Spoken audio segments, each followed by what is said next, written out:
देखु अक्टोबर मास शेष 10 दिन 21 तारिख रु 30 तारिख भितर बंगोपसागर में लघुचाप सृष्टि हेबो एवं गोटे पर गोटे 3टा लघुचाप सृष्टि हेबो एवं लघुचाप परवर्ती अवस्था रे तार गतिपथ मध्य कौन हेबो एवं सीटा आंध्र एवं तमिलनाडु बाहर ओडिशा रे मध्य तार प्रभाव कौन पड़िबो ता बाबद जो पूर्व आकलन होता प्रथम लघुपात चलीगलानी कौन समस्या सृष्टि है नहीं एबे द्वितीय लघुचाप मध्य दक्षिण पूर्व बंगोपसागर रे सृष्टि हो सारी एवं सेटा पश्चिम एवं उत्तर पश्चिम दिगरे गति करिबाटा आरंभ हलानी एवं तार प्रभाव मध्य आगामी दिन रे दक्षिण पश्चिम एवं आभ्यंतरीण ओडिशा रे तार प्रतिफलन हेबो मध्यमरु प्रबल वर्षा हबार संभावना आपणकर पाणीपाग विभाग लगे सारी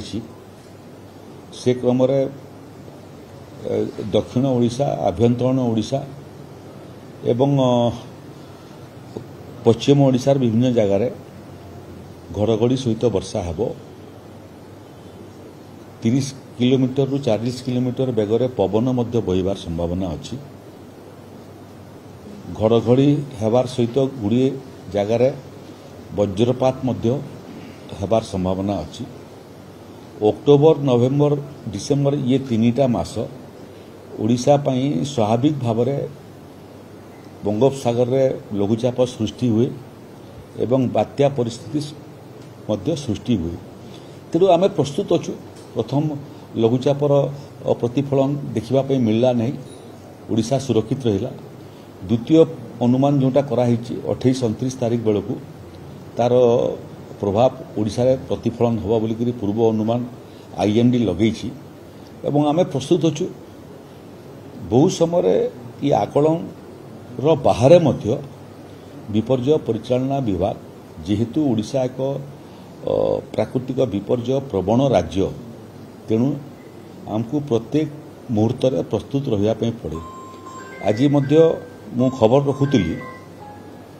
जे ओडिशार विभिन्न जमी नदी मानकर मध्य जलपतन स्थिर अछि एवं आगामी जलसेचन पाई जो डैम रे पानी रो आवश्यकता अछि पानी मध्य पर्याप्त पानी विभिन्न डैम रे अछि तेणु जलपतन नदी रे बढ़िबार मध्य संभावना कम यदि आवश्यक पड़े ताले पानी मध्य डैम रु आमे रिलीज करिवु तेणु जो जो संभाव्य जिला सब एथिरे प्रभावित होबार संभावना अछि से जिला मानकू एवं जिला प्रशासन को सतर्क कर दिया हिची जो रिलीफ सेंटर सब आमर अच्छी से रिलीफ सेंटर को मध्य आमे प्रस्तुत रखीचु आवश्यक पड़े लोक को स्थानांतरित करने स्थानांतरित हेले बहुत समय खाइबा पदार्थर आवश्यकता पड़े सेटा मध्य जिला मान को प्रचुर परिमाण रे गच्छित अच्छी स्थानांतरित होगा लोक मान को मध्य सुखिला खाद्य सांगे रोषेई खाद्य देवाई व्यवस्था होती स्वास्थ्य विभाग को मध्य सचेतन कर दिया बहुत समय वर्षा हेले एवं पानी आसिले साप कामुड़ा गोटे बड़ समस्या तेणु पर्याप्त औषध से दिगरे मध्य आमे विभिन्न पीएससी सीएससी रे रखी सारिछु संरक्षित करी आवश्यक पड़े ताकू आहुरी आकू मध्य विभिन्न जगार पहुँचबार व्यवस्था करूँ जो माने महिला माने ये भितरे संभाव्य प्रसव होबार संभावना अच्छी तार मध्य डाटाबेस प्रस्तुत करने एवं से मानकर सुरक्षा पाई मध्य स्वास्थ्य विभाग को सचेतन कर दिया पशु संपदर सुरक्षा पाई मध्य पशु संपद विभाग को मध्य अलर्ट कर दिया से माने मध्य प्रस्तुत अच्छा तेणु कौन परिस्थिति हेले संभाव्य परिस्थिति को मुकाबिला करने आमर planning in advance and planning in details आम कर सारी संपूर्ण प्रस्तुत अच्छु प्रथम पूर्व अनुमान भलिया द्वितीय एवं तृतीय पूर्व अनुमान मध्य सामना करने सरकार प्रस्तुत जदि न आसे ଲଘୁଚାପ ଜନିତ ବାତ୍ୟା ତାହେଲେ ଓଡ଼ିଶା ପାଇଁ ଭଲ, ଯଦି ଆସେ ତାହେଲେ ମଧ୍ୟ ସାମ୍ନା କରିବା ପାଇଁ ଆମେ ପ୍ରସ୍ତୁତ। 27 ତାରିଖ କହୁଛୁ ବାତ୍ୟା ଫର୍ମେସନ୍ ହେବ ବୋଲି ଆଇଏମ୍ଡି ପ୍ରାରମ୍ଭିକ ଆକଳନ କରୁଛି, ଏ ସଂକ୍ରାନ୍ତରେ ସାର୍ ଆପଣଙ୍କୁ କିଛି ଇନଫର୍ମେସନ୍? ପ୍ରତ୍ୟେକ ଦିନ ଆଇଏମ୍ଡି ଠାରୁ ବିପର୍ଯ୍ୟୟ ପରିଚାଳନା ବିଭାଗ ପୂର୍ବ ଅନୁମାନର ରିପୋର୍ଟ ପାଇଥାଏ। କେଉଁ କେଉଁ ଜାଗାରେ ବର୍ଷା ହେବ, କେତେ ପରିମାଣର ବର୍ଷା ହେବ, ଲଘୁଚାପ କେତେ ଦୂରରେ ଅଛି, ଲଘୁଚାପର ବେଗ କ'ଣ ଅଛି, କେତେବେଳେ ପହଞ୍ଚିବାର ସମ୍ଭାବନା ଅଛି, ସେଟା ଆମେ ନିରନ୍ତର ସମ୍ପର୍କରେ ଥାଉ। ଭାରତୀୟ ପାଣିପାଗ ବିଭାଗ ଏବଂ ଭାରତୀୟ ପାଣିପାଗ ବିଭାଗର ଯେଉଁ ଓଡ଼ିଶା ଚାପ୍ଟର ସେମାନେ ନିରନ୍ତର ଭାବରେ ବିପର୍ଯ୍ୟୟ ପରିଚାଳନା ବିଭାଗ ସାଙ୍ଗରେ ସମ୍ପର୍କ ଥାଆନ୍ତି। ଆମର ବିପର୍ଯ୍ୟୟ ପରିଚାଳନା ବିଭାଗର ଯେଉଁ କଣ୍ଟ୍ରୋଲ ରୁମ୍ ଅଛି ସେଟା 24 ଘଣ୍ଟିଆ କଣ୍ଟ୍ରୋଲ ରୁମ୍। ଯେଉଁ ପୂର୍ବ ଅନୁମାନ ଆସେ ତାକୁ ଏନାଲିସିସ୍ କରିବା ଏବଂ ଏନାଲିସିସ୍ର ସାଙ୍ଗରେ ସାଙ୍ଗରେ ସେ ତଥ୍ୟ ଜିଲ୍ଲା ପ୍ରଶାସନ ପାଖରେ ପହଞ୍ଚାଇବା ଏବଂ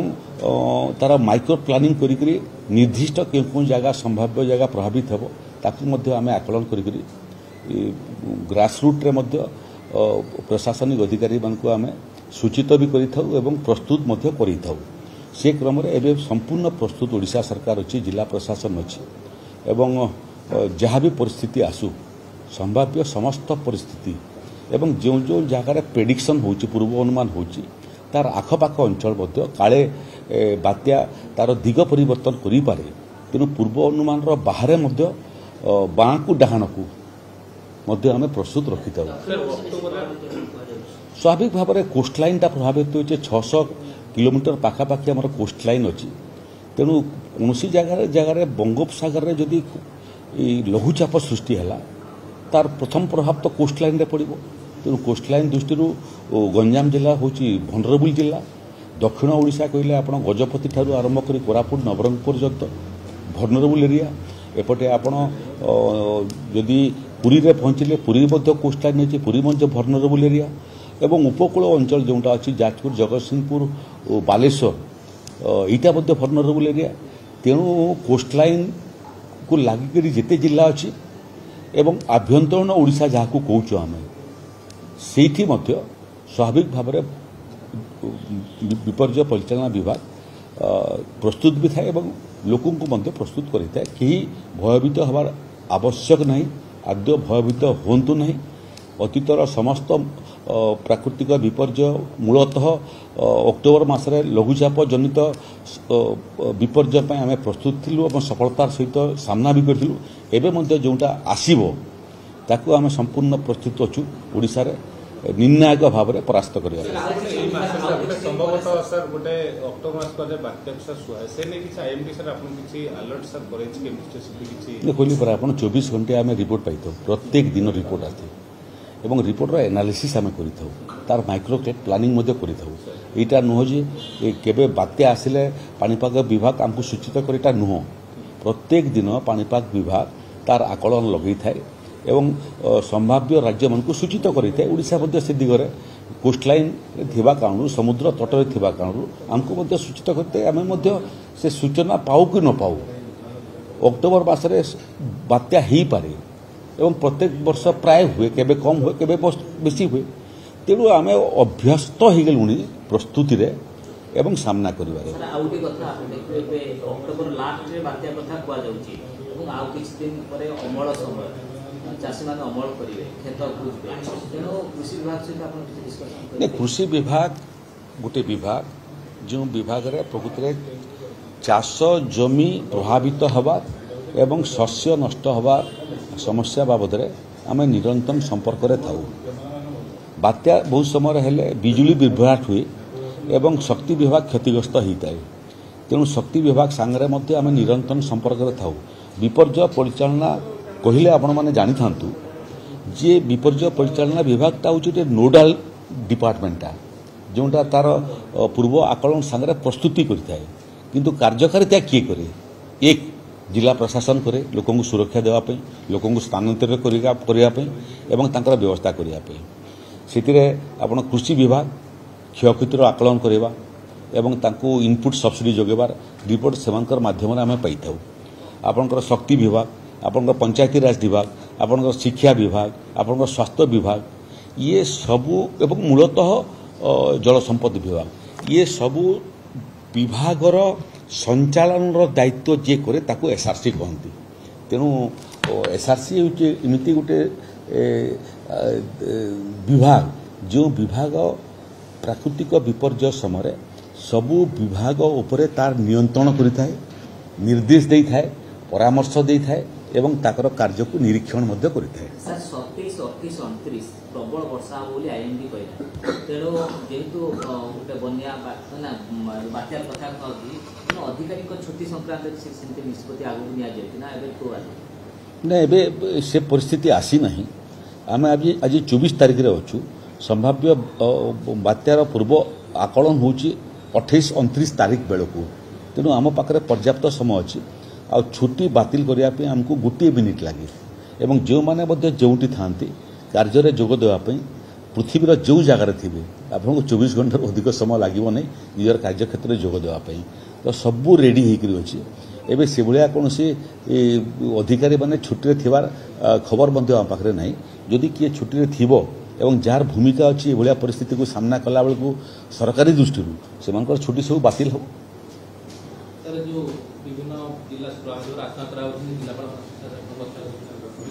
नहीं जिलापाल मान संगे आम बहुत समय भिसी मध्यम कथा बहुत समय टेलीफोन मध्यम कथा एवं 4 दिन 5 दिन हम 21 तारिख रु ये पूर्व अनुमान को लेकर आम निरंतर जिलापाल मान संगे उपजिलापाल मान संगे विभिन्न विभागर प्रिंसिपाल सेक्रेटरी मान संगे भारतीय पाणीपाग विभाग संगे एवं भारतीय पाणीपाग विभाग जो उड़ीसा चैप्टर अच्छी तार संगे एवं विपर्य परिचालना दायित्व जो विशेषज्ञ माने अच्छा जो मैंने तार माइक्रो प्लानिंग करुँच अध्ययन करुँच विश्लेषण करुँच संगे निरंतर संपर्क था तेणु विपर्य परिचालना विभाग काम हूँ जे 365 दिन एवं प्रत्येक दिन 24 घंटा कौन सी मुहूर्त के बन्या आसूची के बात्या आसूची के अदिनिया वर्षा होकर फसल नष्ट हो क्यों समय ग्रीष्म प्रभाव हो तेणु प्रकृति को निरीक्षण करने एवं प्रकृतिर तांडव को रोकवाई लोकंकर रक्षा कवच होगापी लोक मान समस्त को यह परिस्थिति मानवीय सुविधा सुजोग जोगे देवाई एवं तांकर क्षयक्षतिर आकलन एवं तार इनपुट सब्सिडी प्रदान करने क्षतिपूर्ण राशि प्रदान करने यहाँ विपर्य परिचालना विभाग वर्ष को 365 दिन काम एवं प्रत्येक दिन 24 घंटार काम।